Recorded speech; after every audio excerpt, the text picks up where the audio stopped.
Buenas noches, estimados compañeros y docentes. Les doy la bienvenida a este debate sobre la educación en la época conservadora, la época liberal y la educación actual. El objetivo es analizar cómo ha evolucionado la educación y reflexionar sobre los desafíos que enfrenta la actualidad. Antes de comenzar, recordemos las reglas del debate: respetar las opiniones de los demás, no interrumpir mientras alguien habla y argumentar nuestras ideas con claridad y respeto. Ahora doy la bienvenida a la persona que defenderá la educación en la época conservadora.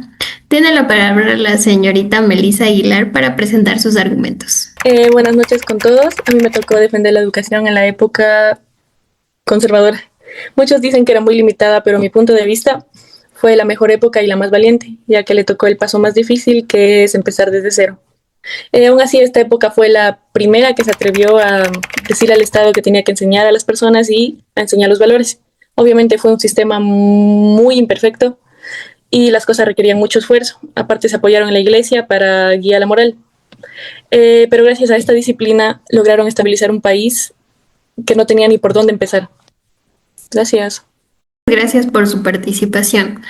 Ahora es el turno del señor Andy Taimal, quien nos expondrá sobre la educación en la época liberal. Continúe, por favor. En la época liberal, gracias al presidente Eloy Alfaro, la educación pasó de unos pocos a miles de niños que no podían ingresar al aula. Ellos estudiaron gratis, ya que el Estado dijo: estudiar es un derecho, no un privilegio.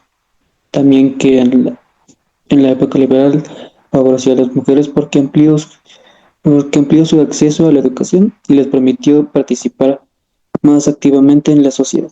Muchas gracias. Agradecemos su intervención. Finalmente, escucharemos a la señorita Lourdes Arellano, que hablará sobre la educación actual. Tiene la palabra. Buenas noches. La época actual cuenta con el marco legal e infraestructura más avanzado de la historia, donde leyes como la LOEI garantizan la gratuidad e inclusión y calidad educativa para estudiantes, docentes y familias.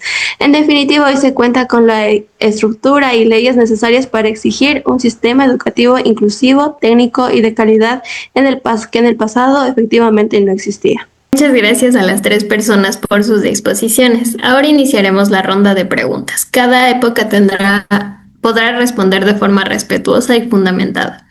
La pregunta va para la señorita Melissa Aguilar. Tiene 30 segundos para responder.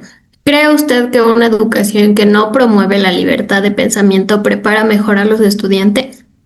No es que no había libertad, sino que primero había que darle cimiento a un país que recién se estaba formando y no tenía nada, ¿no? La libertad de pensamiento obviamente es muy importante, pero nadie puede pensar libremente sin antes tener conocimientos ni valores compartidos. La época conservadora puso esa base.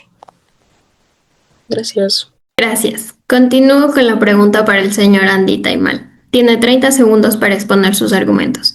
Usted sostiene que al quitarle la educación a la iglesia, las aulas se volvieron más libres para la ciencia, pero ¿realmente se eliminó el dogma o simplemente se reemplazó la doctrina religiosa por una educación dogmatizada para formar ciudadanos leales al Partido Liberal?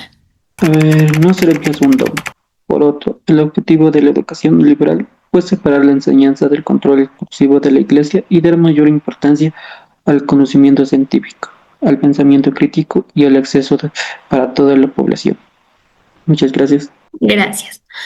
Finalmente, continúo con la pregunta para la señorita Lourdes Arellano. Tiene 30 segundos para responder, por favor. ¿Hasta qué punto la LOEI ha cumplido sus objetivos o depende de las bases dejadas por los modelos educativos anteriores?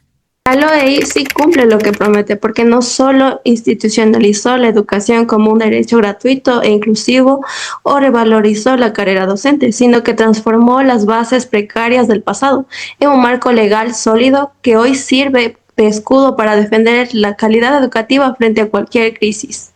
Gracias. Gracias. Para finalizar, invito a mi compañera Melanie Guamán a dar una breve conclusión sobre el tema tratado dentro del debate.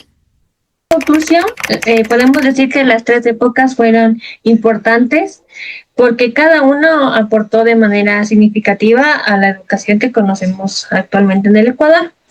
En primera parte tenemos la época conservadora, que dio el primer paso para el crear una base del sistema educativo, aunque en esta todavía había muchas limitaciones y no todas las personas podían estudiar.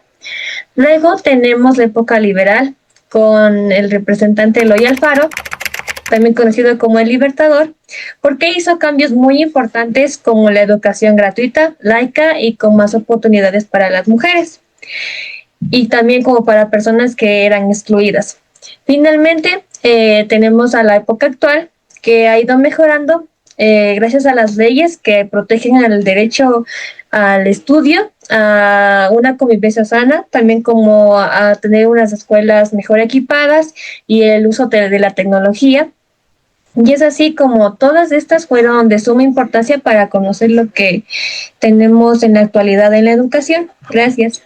Con esto concluimos nuestro debate. Agradecemos la participación de todos los miembros y de quienes nos acompañaron como audiencia. Esperamos que este intercambio de ideas nos ayude a comprender mejor la evolución de la educación y la importancia de seguir mejorándola. Muchas gracias.